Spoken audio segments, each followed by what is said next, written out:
What's going on, guys? Welcome back to the Heel Turn Podcast with a super episode. It's Wes here. Cody. And it's been a while, guys. It's been 2 weeks, and we promised you guys, we would let you guys know if something came up. Something came up. Now we're here. We're really excited. We're really excited to be back at this.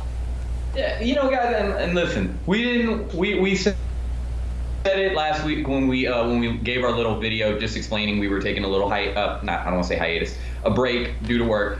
We're gonna cover 2 weeks worth of WWE because we honestly want to stay on the ball. We want to stay up to date. We want to make sure that we do this right.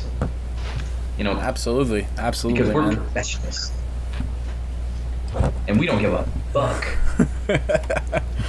Well, we do give a fuck, but you know what I mean. Yeah. Man. Well, man, in the last 2 weeks, a lot did happen. We saw title changes. We saw title attempts. Yes. And we also saw pretty much a family get sent to the hospital, if you know what I mean. Yes. So let's. Yes. So I don't know about you, man, but I'm ready to jump right on into it. Yes. All right, let's do it. I'm ready. My body's ready. All right, man. Well, let's start it off. Let's talk about Brock Lesnar and Braun Strowman. More specifically, I want to focus on this because we saw last week. We saw basically Braun Strowman beat the shit out of Big Show in a steel cage, and it was a message to Brock Lesnar.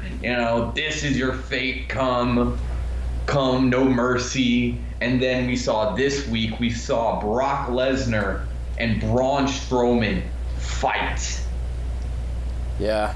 It's like, Paul Heyman, like he does every time, he says this is going to be Brock Lesnar's greatest challenge yet. Which, he said that about Samoa Joe. He said that about Roman Reigns. He says that about everybody. But I think Braun Strowman, to kind of dive into storyline-wise and sound like a, Mark, this will be his greatest challenge yet because he's got to face Goldberg's son, as I like to call him.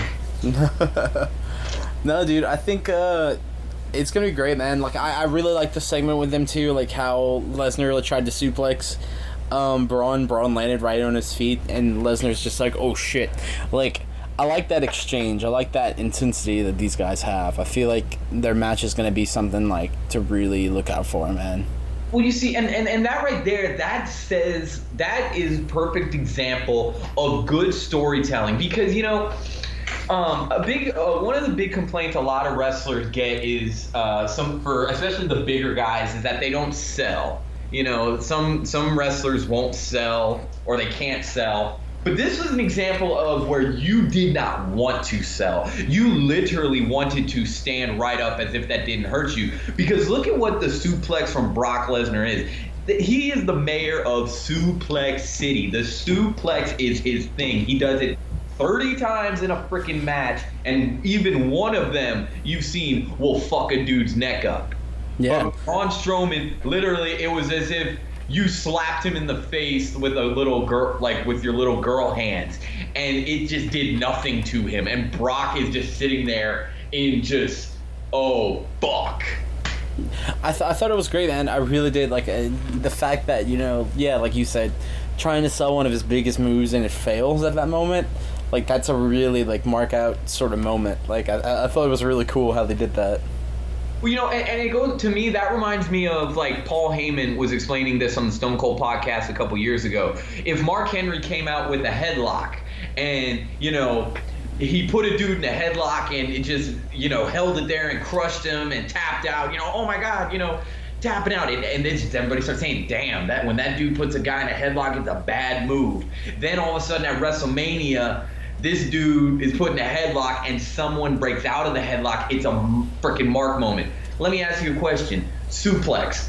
If John Cena did a suplex, no one's going to care. If Roman Reigns did a suplex, no one's going to care. But when Brock Lesnar does a fucking suplex, it's the biggest move of the night. Yeah. And so it's that ring, it's that psychology, man, that was just brilliantly done by the writers. That, you know, to just tell Braun, hey, when he hits it to you, just stand up as if it didn't hurt you. It's so little, but it spoke volumes. Yeah. And that's why, like, I'm praying that this match is just a bloodbath between two monsters. I think if it's anything less, it'll be disappointing. Oh my God. I think that they're building this match better than they've built any Brock match in a long time. Definitely. There's something here. It's more like realistic than, like, say when they were hyping up Lesnar and Goldberg. You know, Right. you can only expect so much out of that. But with this, it's showing a lot of promise. It's exciting. You know, I think it's gonna be great, man. I really do. Right. Well, you know, you got to compare. I mean, yeah, exactly. And I mean, it's a little more believable exactly because, first off, Braun is young. He's like, I think in his late 20s, early 30s. And Brock is not even, I don't even think he's 40 years old yet. But you had a guy who, like Brock, who was, we're supposed to believe who was this big, you know, guy who tore apart the WWE for years, ended the Undertaker streak, was also still an accomplished MMA, UFC fighter, and he would lose within 13 seconds to a 50-something-year-old man who hasn't stepped foot in a ring in 20 years. No, I completely agree. So, yeah, so I mean, like, you know, it's definitely more believable, and it speaks to the character Braun Strowman. And that's the thing, if he can win, they can make him into the next big thing. So come WrestleMania, whoever they have him face, and I'll be fine if it's Brock Lesnar, whoever they have him face, if they can beat the monster at WrestleMania, it'll just be a big moment, you know? Because, I mean, Definitely. Look at the match he had against John Cena where he just, you know, he took John Cena and fucking crushed him. You know, it speaks volumes. So I am really looking forward to this going forward. I think they're doing everything right, which is something I don't get to say a lot about WWE. I mean, I just... They're doing, like, I'm excited about this, and there's some things I'm not super excited about either. That I don't know the right way to segment into this, but With this match or with the show coming up? kind of both. I'm gonna throw this before we talk about anything just really quickly. I mean, this doesn't really have to carry on any further than what I'm saying, but, like, you're gonna see this for the remainder of this podcast. There's a lot of things here that I'm really excited about, and a lot of things I don't totally understand. I feel like WWE's trying a lot of really awesome things, and in the midst of the awesome things, there's a lot of shit in the middle still. But we'll get to that later in the podcast. I got something. Y'all let's get popcorn ready. No, man, I'm absolutely excited for the match. I can't wait to see it, though. Like, just, it's gonna be great. It's gonna be great. Well, you know, speaking of things that WWE's trying out, let's move in. And this was 2 weeks ago. People probably have already forgotten about it. That's how little effort they put into this, even though we were really excited about it the last time we talked about it. And that's Jeff Hardy and The Miz. And when I have my notes, as people know, I said before, I have the notes of the segments, and I put a question mark next to it. Because it's kind of like, what the fuck was that? You know, It was we hyped it up more than it was gonna be. I was wrong. I admitted it. I was wrong about that. Yeah, I thought that was gonna be a legitimate run. I was getting scared about it. Of course, I'm not gonna push it. They're pushing the Hardys right now. I don't know why I got so excited. I think I was a little blinded by that. Well, see, when I saw it happen, I was like, "Oh, okay." They're just pushing more of this Hardys and Miz Taraj feud. You know, like I was like, "Oh, okay." Like, like it didn't click with me. Like, you know. Well, I mean, the thing is, though, are they really pushing a Miz Taraj and Hardy's feud? Because they didn't do anything this week with it. You know, I don't know. I feel like they don't have anything really going on for them. Well, see, I've heard some people. That's the thing with the Miz. They got nothing going on for that dude. They haven't for months. Literally, each week is a and that's one thing I wanted to talk about today too. What's going on with the Miz? It's a week to week thing. Like, okay, first off, let's talk about the match real quick. His match with Jeff Hardy. They built it up with the week before, Kurt Angle said, we're going to have a battle royal to determine who you will face for the Intercontinental title. Usually when they say that, that's going to start a rivalry, or it's going to start something, because usually the heel isn't that happy about it, and so cause especially when you face a guy who's been Intercontinental champion quite a few times, like Jeff Hardy, so you figured they were going to cheat, which they didn't really cheat. He really, in a kind of sort of, won clean, because the Miztourage did get a little bit involved, but that was early on in the match, and then they sent both Matt and the Miztourage out, and then it finished. I don't even think really you could say that Hardy got screwed, because you see Maurice looked like she was tapping Miz's arm, but then Miz, on his own free will, rolled out of the way of the Swanton Bomb, and then took him to do the Skull Crushing finale, and basically won the match clean. So the match really it was almost like a throwaway match, and they didn't follow up with it. The very next week, they have the Hardys teaming with Seth Rollins and Dean Ambrose in a 8-man tag match.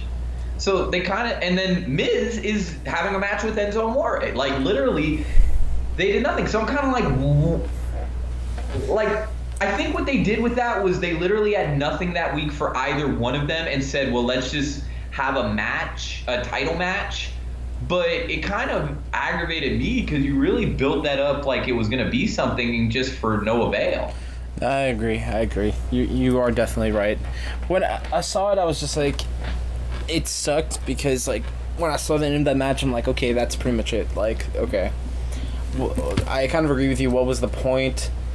I feel like, yeah, it was kind of filler. That's where I met. Like, let me clarify. That's where I met. Like, I understood where they were coming from. It's like, okay, they wanted this to be a filler. Okay, I get it. Right. Like, I'm not happy about it, but I don't know, man. That really disappointed me.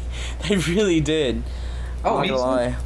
Because, well, I was hoping, I was actually kind of excited, because I really did think, I mean, it was really far-fetched the way I was thinking about it, because I was just trying to grasp for anything. I was hoping that it was going to be the beginning of the Broken Hardys, but that was kind of just me grasping for anything to actually get the Broken Hardys, which, not to just, kind of squirrel it here, there's talk about WWE might be looking to buy Global Force Wrestling. This is rumors based on the fact that Global Force Wrestling, their parent company, allegedly wants to sell, and a lot of people are saying that WWE should buy, because then what they could do is they'll actually have the rights to the Broken Hardys, and they would also get the talent that's on Global Force Wrestling.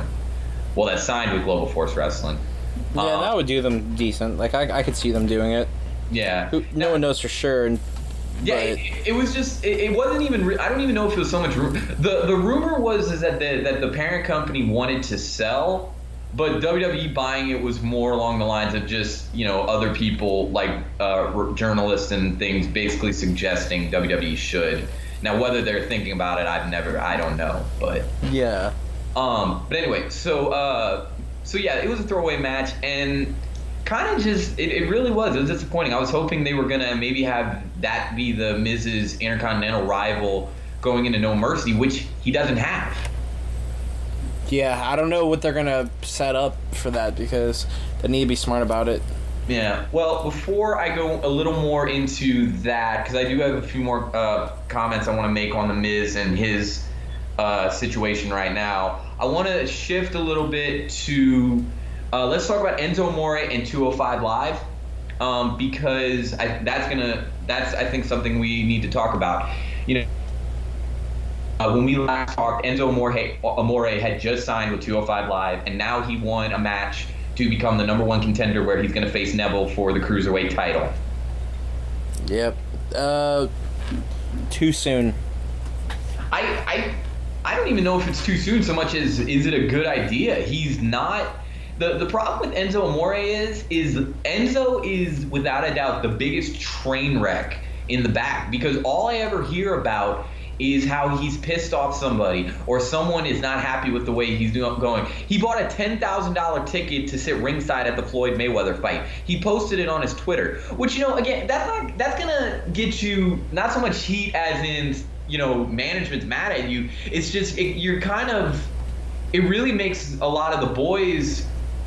It's not a big fan. The boys aren't going to be too happy about that because they try and are pushing the younger wrestlers to save their money. They tell you that, you need to save your money because what could happen is that you may not be in the WWE making big money one day. You may be working indie shows and you're going to need money to support your family because, Enzo may be a big name for now, but there's going to come a day if he loses his WWE fame and everyone on the indies get tired of him, he's going to have to find a new way to support his family.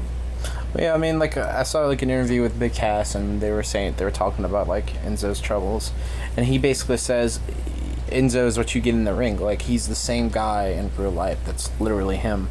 That's what whether or not people don't like it, it's that's just him. My deal is, I use the words too soon because I feel like he could show some promise on 205 Live, but he needs a lot more training. I'm not saying he couldn't do it.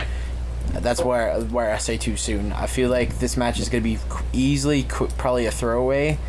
Neville's obviously probably going to win. If they give the belt to Enzo, I think it's a really bad idea. And I'm saying this as somewhat of a fan of his. I'm not a huge fan of his, but I'm a fan of his. As a fan, I don't think it's right to even give him the belt right now. I think it's a terrible idea. I was a fan of him when he got into the main roster. I was. And for a while I was. WWE I blame for me really kind of losing faith in them because he really kind of just they didn't use them enough right at all. They've never won a title with. Oh, don't get no. He definitely when it was Enzo and Cass. I think they should have had a tag team run, tag team championship run. I mean, I think they 100%. They should have. Now the problem, I think they would have done good going up against the New Day because I think their trash talking styles mesh really well together. It doesn't matter of Enzo and Cass complement each other in the ring. Cass could throw Enzo around, throw Enzo up from the turnbuckles so Enzo falls on someone. Enzo's good enough in a tag team match to where he doesn't have to have a lot of skill. That's why you see a lot of these old wrestlers in the indies always doing tag matches because they can't do a lot. So you put him in a tag match and it makes him look good. So Enzo honestly looked good in a tag team form with Cass. So they definitely should have had a tag match. They definitely should have had a championship run. Well, see, my problem with Enzo is he really was more of the guy. He was more of the guy that got his ass whipped, ran his mouth, got his ass whipped. I mean, he wasn't a coward. I'll give him that. He was never ran away, but he got his ass whipped, and then Cass had to come and save him. That was usually always the way it was in the match, and really, if you look at all, the entire time he's been on the main roster, he just gets his ass whipped. Yeah. And that's why they sent him to 205 Live. He finally can fight people his own size. He does good. But then look what happens when he has his first match outside of 205 Live after becoming number one contender, which I say we move into now, is he gets beat by The Miz. His whole segment with The Miz and his match, yeah, okay. That was he didn't. Oh, I don't get it. Before we start, I want to let the audience, all you listeners, Tyler, and all you other people, my suggestion right now is to pause the video, go get yourself a drink, use the bathroom, get yourself a snack, because I'm about to fucking rant. It's going to be a world famous Cody Mitchell rant because that was the most horrible atrocity I've ever seen on WWE TV, and I can name it, and there are so many reasons why. Number one, Weston, let me ask you a question. Who was the heel in that whole segment and match? It was supposed to be Miz. It was supposed to be Miz. Who was the face? Enzo. Now let me ask you this question, Weston. What face will interrupt someone, especially a heel, but yes, it's a heel, but okay. Miz was having a very special moment, and he was being very sincere. I felt sincere, which I don't know if she's really pregnant, because I've heard some things that she may actually not be. It may be a work, but I don't know. But that's oh, I'm sure she probably is. I don't think they would do that.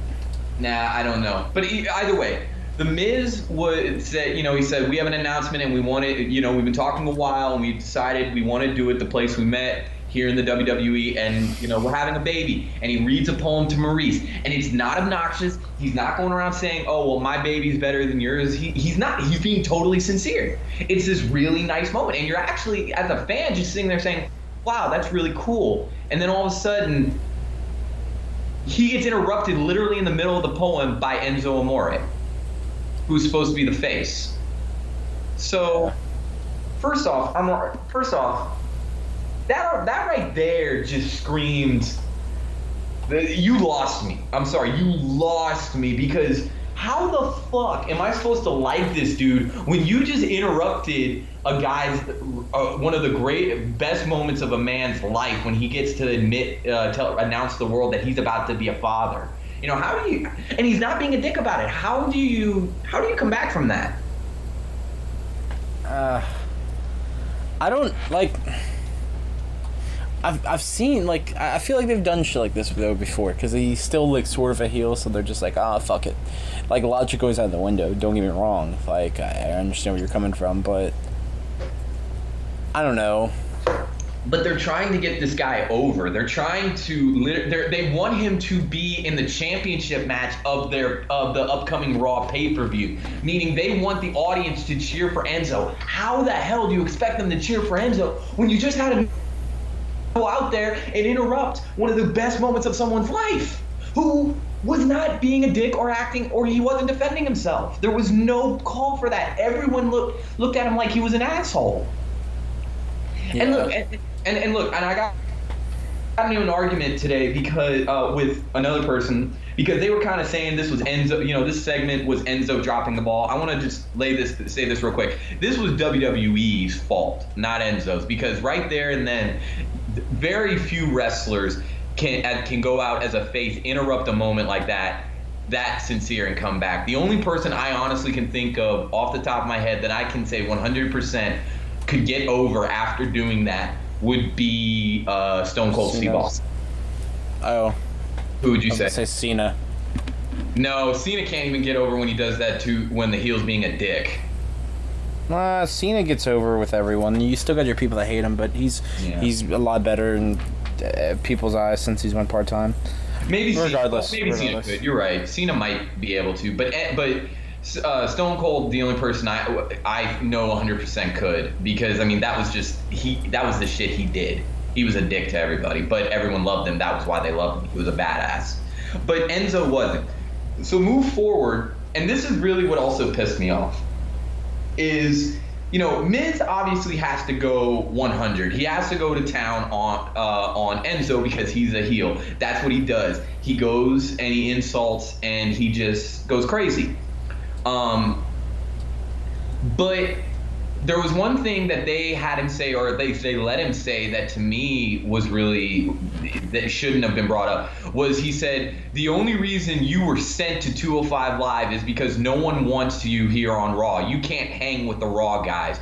Basically, you're not good enough, even though he's on Raw every week. You're not good enough to hang with the Raw guys, so they sent you down to the little league of 205 Live. And really what bugged me about that was they're already having such a hard time getting 205 Live off the ground and actually getting it to be, respected and loved. And now you basically by saying that, you're allowing one of your wrestlers to say, yeah, y'all shouldn't like this show. It's a fucking garbage show.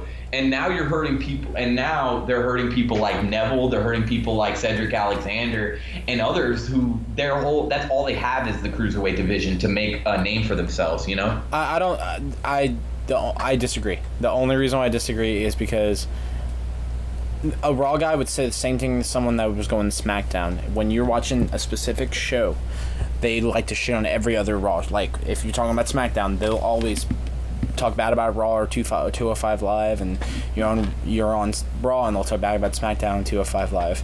It's kind of a thing they just do. But I didn't take that away, but well, the only reason I don't think that's a good comparison is because Raw and SmackDown is It's similar to like NFL teams. You know, they're gonna fight over who's the best NFL team. But with cruiserweight, it literally that's on their Raw show. That is part of their show. You know, that's it. They're an extension of the Raw show. So, you know, to kind of talk shit about your own show like that also says something about Raw. Like, you know, I'm not saying they gotta go to bat for him all the time, but to me, it just was like, you know, it's not good to talk that kind of shit on a show that's already really going, probably almost out the door anyway. Yeah, but I don't know. But anyway, going well, forward. hold on though, like, I'm sorry, go ahead. You kind of brushed the negatives by, but one of the positives I did take from it, while I can't agree with you, okay, Enzo was kind of a dick in that promo, I'll be totally honest. I think Miz really got some good one-ups on him when he was going off on him. Miz, like, really came back strong in that, besides, the complaint about the way. So, like, that's where I feel like, okay, it would have been different if he would have showed up, was being a dick, and, like, just attacked Miz and walked out or some shit, you know what I mean? But being that Miz actually had that upper hand towards the end of the promo, I think it worked out in his favor pretty well. And I just as a finishing note to that segment, I think that's the way, if you have to make, I don't think it was right to make him so dickish in the promo, don't get me wrong, but if you do that, they did end it off fine. I think what do you mean Miz it off fine? Like Enzo, you're saying Enzo with Miz coming back on the mic at him like that, I think it made Miz look like kind of more like of a man in that promo, where he was just like, you know what, no, screw you, let me like shoot on you real quick. Right. You know what I mean? Like, that's where like I take it like with a grain of salt, because I was like, since they were able to do that, I think it was decently well rounded. Now the point of Enzo just being a dick didn't really make a lot of sense, but they did kind of like, I wouldn't say fix it, but you know what I mean? Like I don't know. Well, the thing is, though, but that's the problem is that, yes, I agree completely. Miz definitely buried Enzo with his comebacks and his shoot and going hard on him. But the problem is that at the end of the day, Miz wasn't supposed to get over in that segment. It was supposed to be a build for Enzo, and it was supposed to get Enzo over. And you never know, though. You never know. Okay, let me put it this way. If you ever think deep enough into it, we always talk about what segments of episodes are punishments to the wrestlers when they do some fucked up shit, because you know that's a thing. You know they punish them on live air, and they'll make them do something, or something will happen to them that's really fucked up. Like Baron Corbin, they took his Money in the Bank because he was being a dick on Twitter. That was clear as day. You can read about it online if you don't believe me. Right, no. If you think about it here, who's to say that whole promo wasn't like bad on Enzo? That whole night, Enzo losing and everything, he got his little upper hand just to talk some shit and make a couple people laugh for a second, but after that he was just being totally, a dick and got beat in a match. How do you know that wasn't a punishment towards him? But then that's even worse, because you have a guy that you're trying, first off, you're having him show up in the division that you're trying to save, which is the cruiserweight division. You're going to give him the number one contendership to the cruiserweight title 2 weeks into it, and then you're going to send him out to you're going to feed him to The Miz. And you still expect fans to support him as a babyface and tune into the pay-per-view to watch. I mean, yes, people are still going to watch the pay-per-view, but you expect people to start cheering for him at the pay-per-view. You've pretty much, the problem is that, yes, that may have been a punishment for Enzo, but you've pretty much killed off all the cruiserweight buildup for at least until the next pay-per-view, because now they got to deal with this guy that is proven all he's good enough for is to survive within the cruiserweights. Yeah. And so, look, I'm not, by any means, I'm not saying it was the right thing for them to do. I don't think it was. Like, and I totally agree with you there.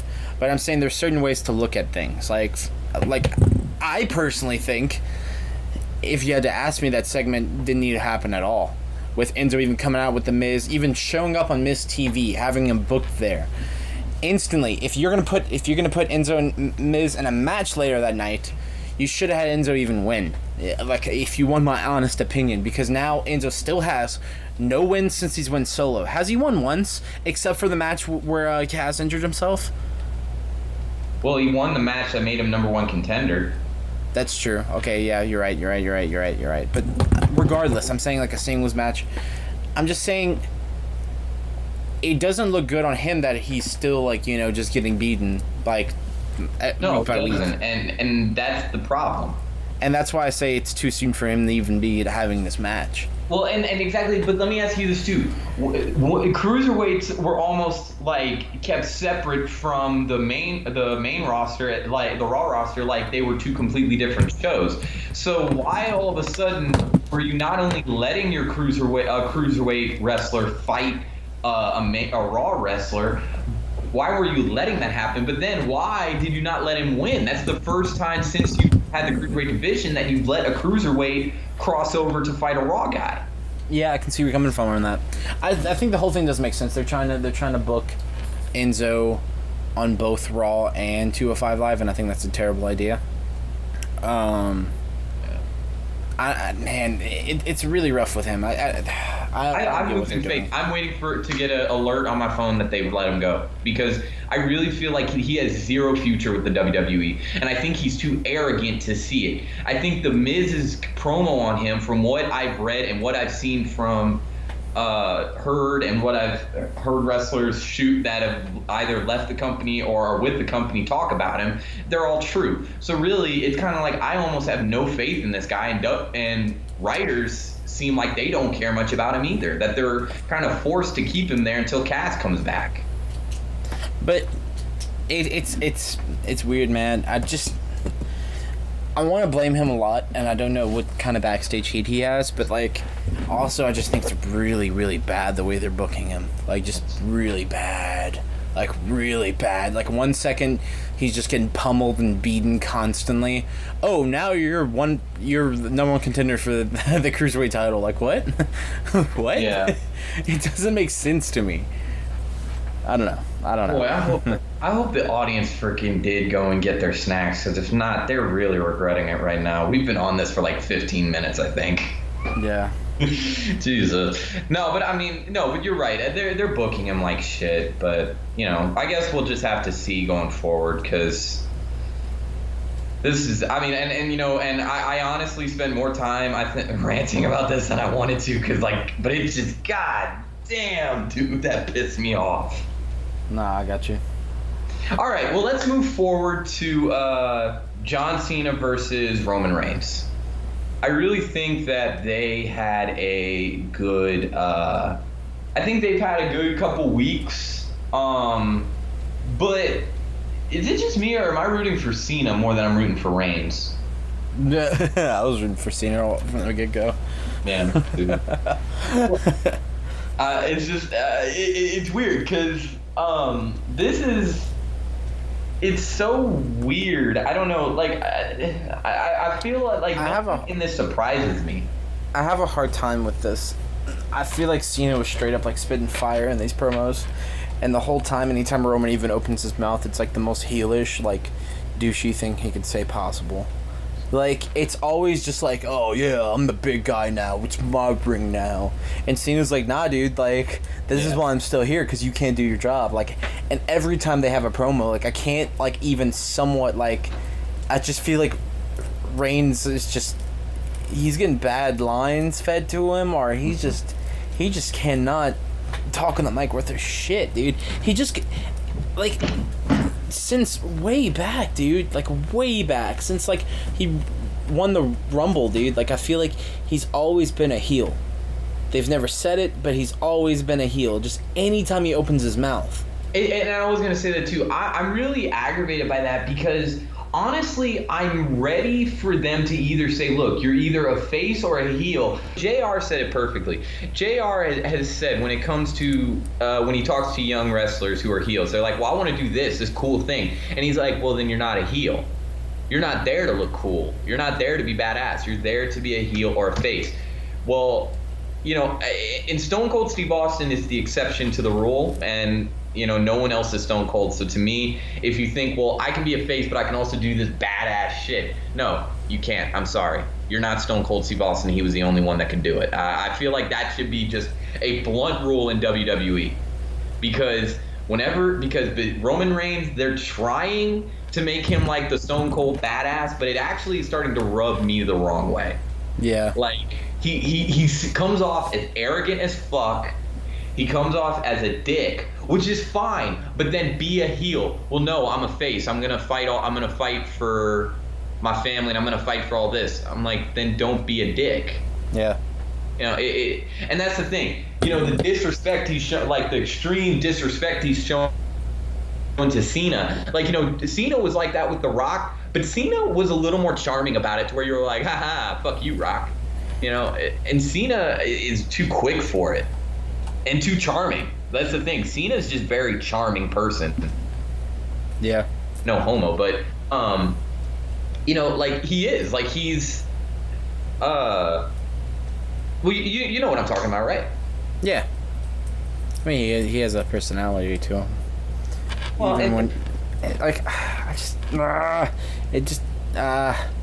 don't know, man. I don't know. I just don't like Reigns, man. I don't like Reigns. I don't either, and it's weird. Nothing, like, I feel like if he went heel, it would be great for his career. Just because I think he would have more success that way. You know, why not capitalize off the hate that people have? Why not, like, you know, just go full heel and just be like, you know, crowd, shut up. Like, I could hear him doing something like that, and just, like, get strong boos, and, you know what I mean? Like, right. I could see it, and they won't do it for the life of them, because they still think he's the face of the company, and I think it's a complete stupid thing. Like, I'm not, I don't know. It's just... Well, look at the promo that he cut last week when Cena beat Jason Jordan. He said, how come a 16-time world champion, it takes you 20 minutes to beat a rookie? You know, and which, sorry, he has golden blood. But you know, it's really dickish. Like, it really comes off dickish, which that would be perfect if you were The Miz, a heel like The Miz, yeah. But you're a face. And I don't know, it just, to me, I don't know. You'd make a great heel, so just go that way. Definitely, I completely agree with you. And I want to say what he said this week, which to me I just laughed at because I felt like it was bullshit. I'm not gonna say it was bad to say because you know it's something you say when you're talking trash, but you know Roman Reigns said, you know, because John Cena said the same thing. He's like, you know, you were coming out talking to me about, you know, almost losing to a rookie when you almost did the same thing. And he said, well, I was having a good match, John, something you don't know nothing about. He said, in fact, I've had more good matches in the last 2 years than you've had in your whole career, which I laughed at. I thought was bullshit. I'm like, John Cena's had more good matches in the 3 years than you have in the 5 years you've been on the main roster. Definitely. You know, it's like, I thought that was funny because, I mean, like, look, I can name like off the bat over the last 3 years. I'll name them right now that I can think off the top of my head. All three Kevin Owens matches, the 2 or 3 matches he had with AJ Styles, the I Quit match with Rusev was amazing, probably one of my favorite Cena matches. Did he fight at Mania? Who did he face at Mania? Oh no, wait, no, that was a bad match. That was a tag match. Okay, well, that right there, that's enough.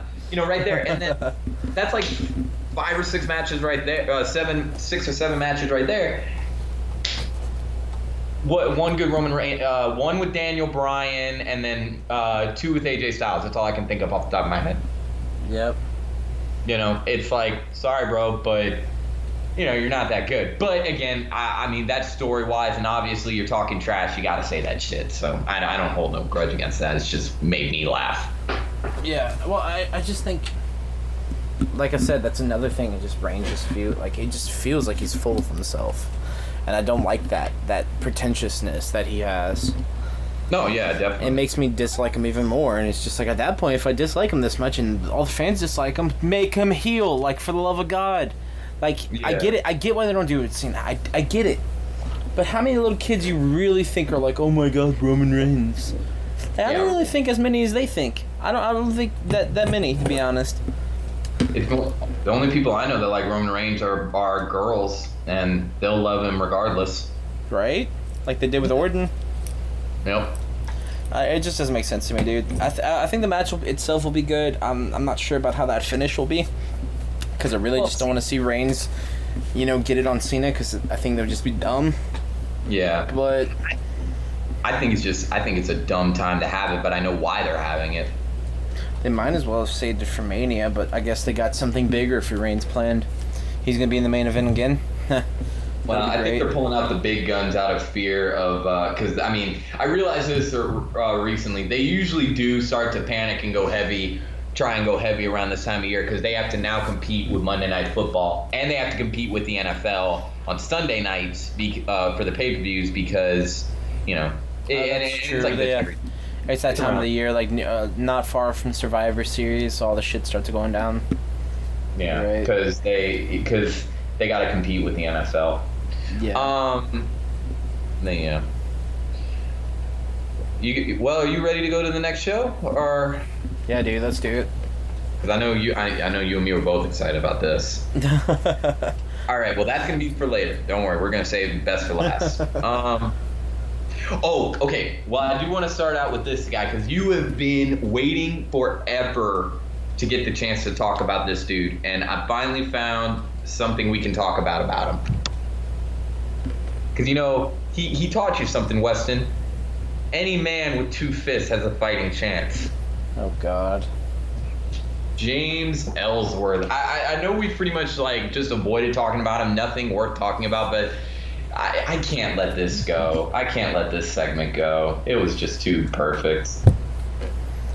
So basically what happened is in Carmella's match, James Ellsworth started to get into the ring, and he actually dropped the Money in the Bank briefcase. What he was trying to do was he wanted to cash it in now to make the match a title match, because Carmella was about to win, which she quickly rejected and said no, and she wound up losing the match.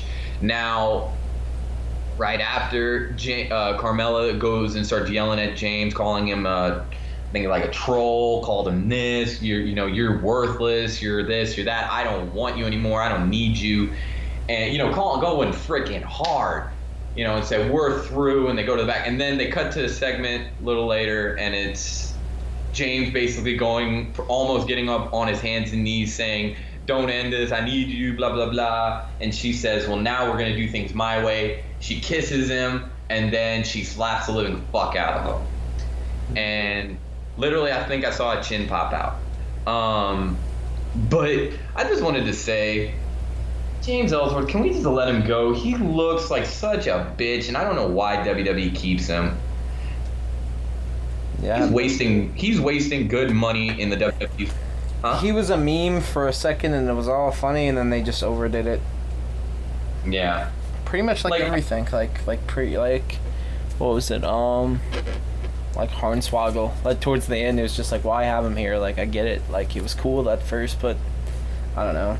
It just got too much. Hornswoggle had a much longer shelf life. That too, yeah. I feel like he actually did more than Ellsworth did. So it might not be the best example, but you know where I'm coming from on that. No. I know that's a perfect example. You're absolutely right. I'm just I was kind of making that more of a shot at Ellsworth. Just at least Hornswoggle lasted more than 3 months. I really think when Ellsworth lost his appeal was when he entered the Royal Rumble. I think that was the last good thing he ever did. After that, it was just it was sad, because the dude does nothing. He runs around with Carmella, and it's just sad to watch. And to me, he's taking good money and a good spot away from a wrestler that probably could deserve it. Yeah, definitely. But anyway, I just wanted to talk about what a bitch he was. Okay, so let's also quickly. I want to just go through this. What's up with Ziggler's new gimmick? Dude, I love it. I absolutely love it. I love it too. It looks like he's pretty much just lost his mind. He's no one gives me attention. Do you like me now? I'm dressed like Bailey. Do you like me now? I'm the Ultimate Warrior. I feel like he's just lost his mind. He gets a hot chick and walks out like, oh yeah. Dude, I thought it was amazing. But dude, I really think like that's a perfect, like I feel like WWE is allowing him to actually vent actual frustration that he probably does have. I mean, you know, a little more, he's aiming it more at the fans, but I feel like that's his actual frustration with the back, is they'd rather throw wrestlers with a gimmick like, you know, that can come out with this cool little entrance, and then rather than him who actually did do well in the ring before all these indie guys started showing up, you know, he really was, you know. Yeah. So I mean, it's awesome though. I love it. I think when this week when he came out as Shane McMahon, that shit made me laugh. I was like, oh shit, like that was fucking hysterical. All right. So let's move forward to.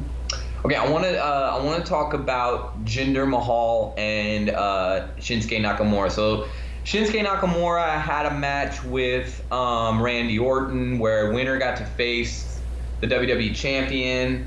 You know, and Nakamura won, and now he's facing Mahal. And you want to know the truth? Mahal actually won me over that night. Like, not that I'm fully rooting for him, but that promo he gave was actually really good. I was surprised. That's cool. I'm not gonna lie. Like I didn't even pay attention to it. That's probably the one thing in the last 2 weeks I wasn't paying attention to. No, I don't blame you. I mean, I feel bad like for saying that, but I'd rather be honest than lie to you right now. So, yeah.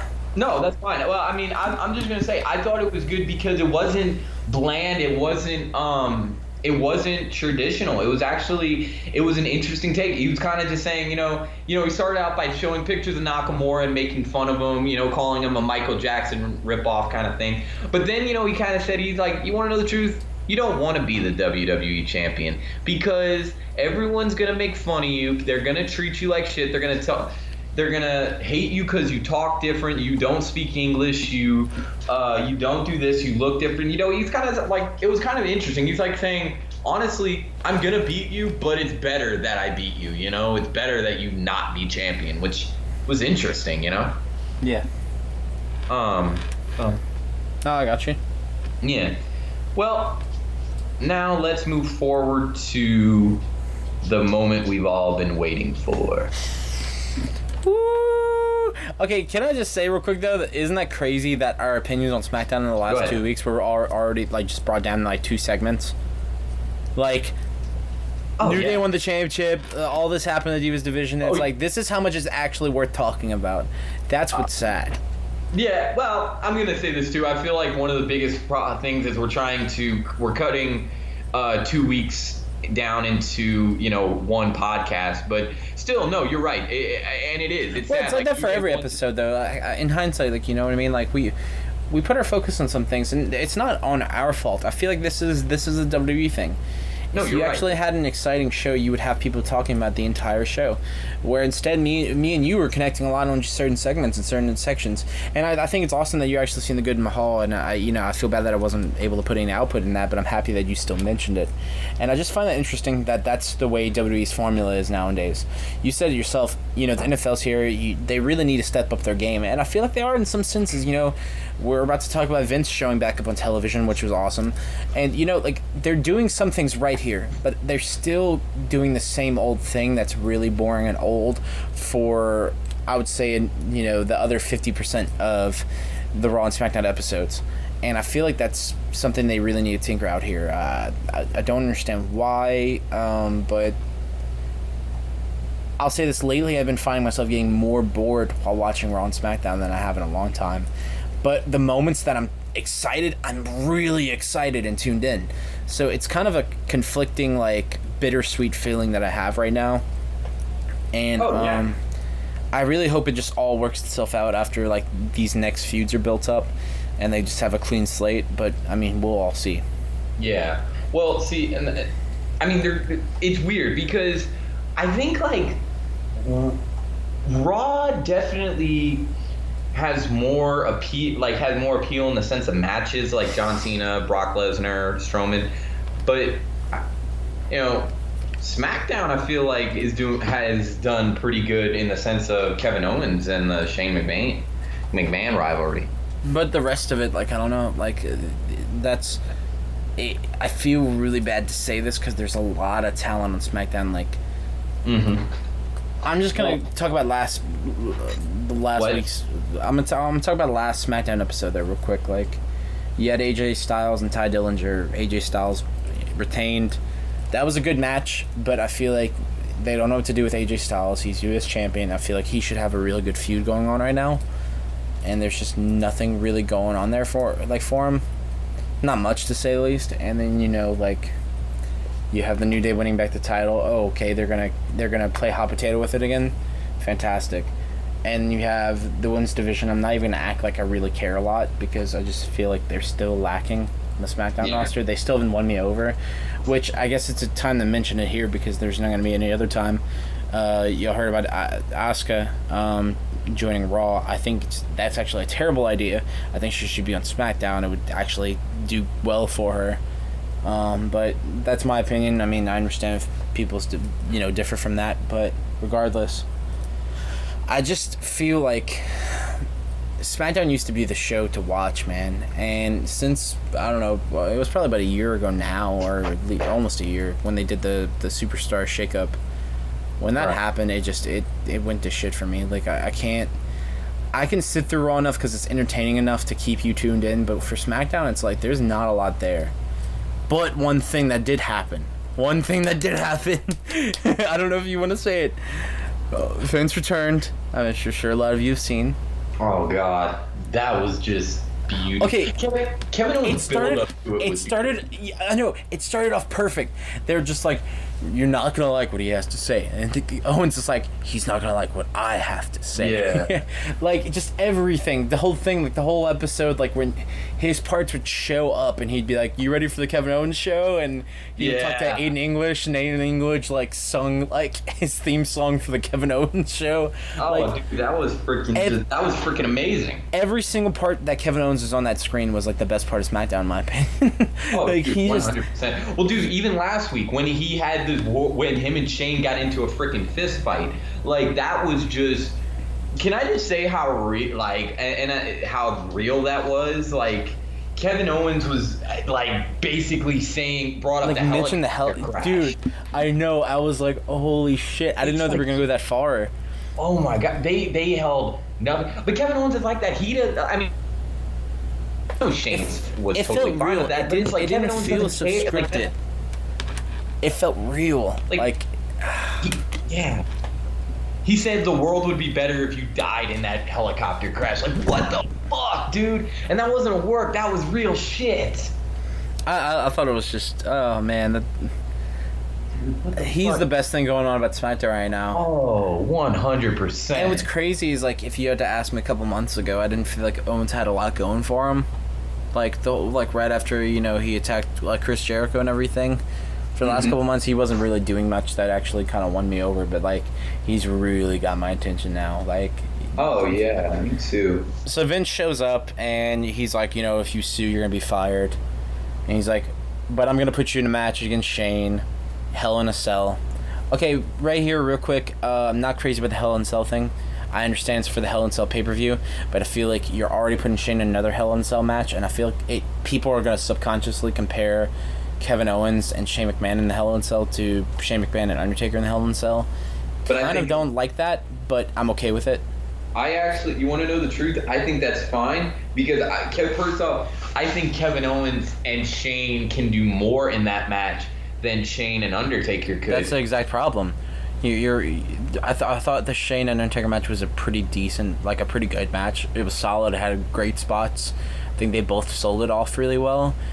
It's obvious that Kevin Owens and Shane could do better in Hell in a Cell, and I think that'll taint the match that Shane had with Taker because it's going to be a better match and it's not going to look as good on Undertaker's in the history, just not for Undertaker, but just in general. Well, I don't necessarily agree with that, and the reason I just say that is because I don't think people are going to necessarily compare to the point where they're not going to enjoy that match anymore. I mean, yeah, because Undertaker's had millions, well, not millions, but, tons of Hell in a Cell matches. And I mean, we're not, because, and I'm just saying it was the one decent match of his in his later end of his career that was actually pretty good. I mean, what was the last couple good Undertaker matches? And no, Roman Reigns and Taker was not a good match. That was Taker getting pummeled, like. Well, Taker and, I thought Taker and Triple H in Hell in a Cell was really good. Okay, that was years ago. That was like 6 years ago. Get a little bit sooner than I'm talking the last couple of years. All you have really going CM for Punk? him was that was not. I actually thought that was a pretty lackluster match. I think the I thought it spots was the best match. there was a couple of good spots, but I feel like they didn't have chemistry. Like I felt like I'm happy that CM Punk got the match. This is actually kind of funny that we're talking about this real quick though, because like we don't have a lot left, so like I want to like freestyle here a little bit, but like. Oh yeah. Like Taker and Lesnar at SummerSlam.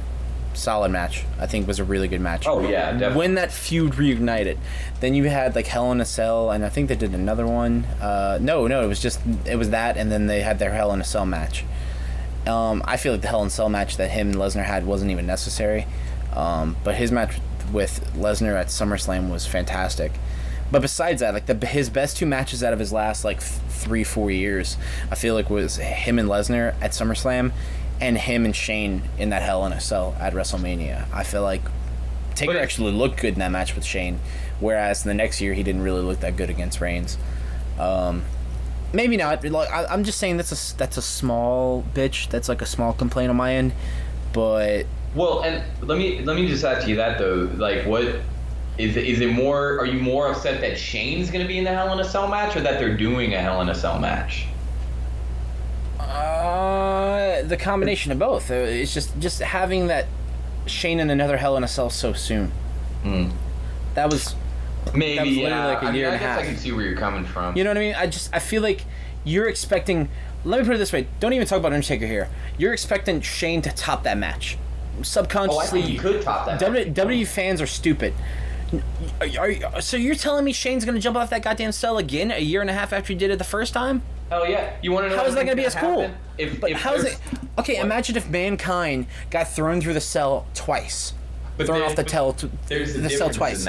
They would only show it the first time it happened because the second time, how do you top that? You put on a jetpack and you fly from the ceiling of the arena, like you can't top. I feel like he. I dare say it. I feel like the match will be good, but I feel like Shane's. Let me put it this way. I'm gonna be fine with it as I watch it. That's not my problem. I look forward to the match. I think it's gonna be great. It's one of the matches I actually am looking forward to so far on the Hell in a Cell match card. My deal is this: WWE fans are stupid. This is common. A lot of fans are just dumb. And I'm not saying I'm intelligent by any means. I feel like I'm a little less dumb than some people, but regardless. People are gonna compare. People are gonna say Shane didn't do this, didn't do that. You're setting the bar really high for him after he's already had. Because Shane carried, as far as I'm concerned, Shane carried the match with Taker at Hell in a Cell. Undertaker kind of like guided him, but Taker didn't do a lot. You know, it was kind of just Shane really like showing how beat up he was, and Taker like respecting him, and that was cool. I feel like subconsciously a lot of people are gonna compare that on Shane's behalf, and. I just don't know. Like, now, if you can change it up. You could say Kevin Owens and Shane are on the top of the cell, and all of a sudden, I don't know, Kevin Owens powerbombs Shane through the middle of the top of the cell. Okay, that would be pretty cool. But I swear to God, if Shane jumps off that cell again, just like he did against Taker, that's going to be really weak. Well, see, dude, the thing is, and this is what I'm going to say. The problem is that, that may not be 100. I mean, well, I take it back. Never mind. They could do that, I guess. It may not be 100% safe to powerbomb anyone through the middle, because unless they're going to have it set up for him to go through the ring. And the reason I say that is because that was one of the moves that fucked Mick Foley's back up. Well, I'm sure they could bring it up. Accidentally fell through the cell. Now, granted, they weren't prepared for that fall. That was a total accident. But still, that's not necessarily safe. The advantage of him going through the table was, if you actually go back and watch the match, they had an airbag under the ring, in the announce table, that when he fell, he landed on an airbag. Oh yeah. It was a safe fall. It But that's what I'm wasn't saying. like You when you could McFoley- technically do like a safe. I'm not saying like don't. Yeah, that's fine if it happened with McFoley like that. I'm saying, but I'm sure whatever spot they wanted to do, they would rig it up, correctly or such. I mean, he's falling off something. He's falling off something. He's That's what gonna I'm go saying off. though, and that's my point. Like, what else does he fall off? If he falls off the cell again, and that's it, that's the big spot of the match. That's the same exact spot he had a year and a half ago. What's what I was thinking? what's the point of that? You know what I mean? You know what I was thinking? Be kind of a good. This would be good for Kevin Owens. And I don't know. This is just me thinking of something different, because I agree. For him to do the same exact spot, it's kind of like it would. I would still freak out and be like, "Oh, cool," but it wouldn't be like it was when he actually did it. It wouldn't be that. And that it takes mark. away. That's where I say it takes away. It takes away Right. the specialness of that, because I think that was the one awesome spot in the Taker and Shane's match, and also just made Shane look really good. That's something that's still being talked about. You do it again, it's like, okay, where is that going to show on WWE television in the highlight reel like the first one did? It's not going to be shown. It's a cheap. Oh, you guys remember when he did this a year and a half ago? Yeah, let's have him do it again. Oh What my if- god. Here's Like- let me pitch this spot to you, and then let me ask you, would you like this? What if Kevin Owens and Shane are both on top of the cell, and they're both it's long. Kevin Owens kind of was running from Shane, and they climb to the top. They duke it out on top for a little bit. They're brawling, and Kevin Owens kind of is able to get the upper hand, and now he's kind of looking at Shane. He pulls Shane over and pushes him off the cell, and really sadistically, looks at him and waves bye-bye, and then pushes him off the cell. Shane goes through the announce table. Now, and then that's how. That obviously that wouldn't be how the match ended. But what if he went off like that? That's a cheap cop out. I think it's okay. No, let me clear. I mean, that's not a cheap cop out. That's not a cheap cop out. That's what I meant to say. You're not copycatting what happened in his first Hell in a Cell match was recently. I think that'd be fun. Nor are you ripping off anyone else. I mean, would you're be not kind ripping of off Mick Foley by doing that either. Yeah, that's what I'm saying. It would be something original. That's what they have to do, and that's where my fear comes in. I feel like WWE is not going to do something original here. They're going to go for what's going to get the real big pop, which is, oh my god, he's jumping off the Hell in a Cell. Right. If you really want to change shit off, you have fucking Kevin Owens get on top of that cell and fucking, I don't know, like frog splash off the top of the Hell in a Cell. That would be some shit. And I would be completely okay with that. If Kevin did it, I would like it. The only reason I don't think he will is I think the character Kevin Owens doesn't have the balls to do it. I don't know though, man. Okay, you're telling me. Well, we didn't talk about this. We were just talking about how Vince was saying that they were gonna have this Hell in a Cell, right? So okay, everyone knows he headbutted the shit out of Vince and beat the fuck out of him. He actually Totally Vince actually crazy. started bleeding. He actually started. Yeah, and that was like real. That was a stiff shot he gave Well, him. and I was gonna say that because if you actually watch it, it goes from you can see little dots where it got cut open, and then the blood starts pouring out. That's legit how someone bleeds. That's a legit bleed. Now, what blows my mind though about this? Okay, so, well, to clarify, okay, I'm throwing myself off here. You just said you don't think he would do that spot because he doesn't have the balls. His character. I don't think the character has the balls. I think the wrestler. I think the actual wrestler. I think no. does. I think the character does have the balls. You're just telling me he just headbutted the fuck out of the CEO that was threatening to fire him of the WWE. But he doesn't have nothing to lose. He's pissed. He wants vengeance. I'm jumping off that fucking cell and I'm breaking Shane McMahon in half. I could totally see him doing that. There's a difference between tricking an old man into agreeing that he could beat the shit out of you, and then beating a defenseless old man who's I don't want to say defenseless, but beating up a 75, almost 80-year-old man, and jumping off a 30-foot structure. Okay, I understand that, but I'm saying how angry he is about Shane and how just completely just mad he's been driven. I could totally see him doing it in the match. I could see him doing it as an act of desperation because Shane's whipping his ass. Maybe he would. You're right. Maybe he could. It's just I'm trying to think of how he would go about doing it. That's what I'm saying. If Shane does it, I could see him getting thrown off. Because the only just way talking about what you said that, but I could also see Kevin Owens jumping. if you have Shane jump on his own, I think it's dumb. That's basically all I'm saying. Yeah. That just can't happen. If But it I think- happens, yeah. it just the legitimacy of the first one, I think, will be totally taken away. Yeah. Maybe you're right. Maybe I mean I guess I can see Kevin Owens doing it. Now that I'm thinking about it, I mean yeah, you're probably right. He could. It's just I'm trying to think on how he could do it. I can see him throwing Shane off when they're on top of the cell because yeah, you're right. He's that vindictive. I'm just trying to think of a way that Kevin Owens would actually set Shane up and then take the time to climb up the cell and jump on him. It's I don't know. Yeah, I don't know either. But And I feel like they they're could gonna do it have to totally take safe too. something- They could just totally do like a Taker and Lesnar Hell in a Cell thing where like no one even gets on top of the goddamn cage and they just brutalize each other just by because this is the Hell in a Cell pay-per-view, and I don't know if it's necessarily gonna be like the main event or well it won't be the main event, but I'm saying necessarily close. So they might not even have a big spot and they may just cop out just because it's Hell in a Cell pay-per-view and just have them inside and that's it. Dude, I weapons. tell you what. Knowing Kevin Owens and knowing Shane McMahon and knowing the expectations. Yeah, don't get me wrong. Like this would be a match to do it, but I'm saying if WWE didn't want to, they wouldn't have to either. You know what I mean? Like, Yeah. it'd be lame, but I could also see that even happening as well.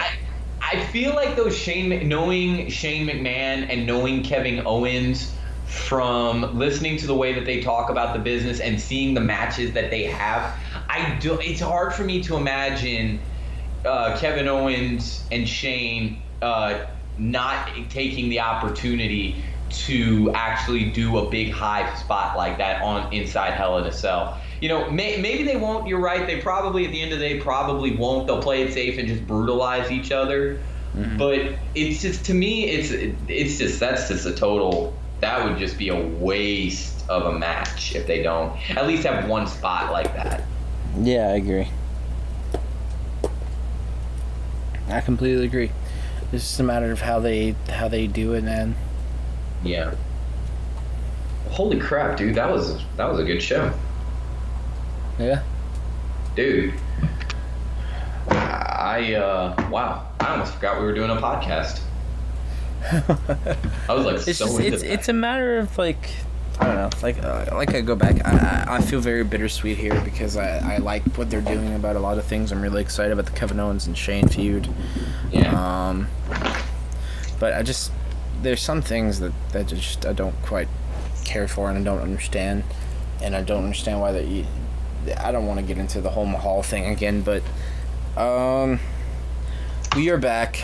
We're gonna be having another episode next Friday. You know, as always, we're gonna sit down and tell you how it is. Cody being the more respectable, I would say you could see it from all sides. Whereas me, I've become the grumpy American Idol Simon character, but I can't help it. There's just certain things I just don't care about, you know? Hey, man, we're an unapologetic podcast. You don't like what we say, shut the fuck up and... And fuck you! Fuck you! You know what? Best like and subscribe, bitch, or we'll come to your house and kick your ass. Right? No, dude, we're gonna see. We're gonna see how it all plays out. I'm optimistic as always.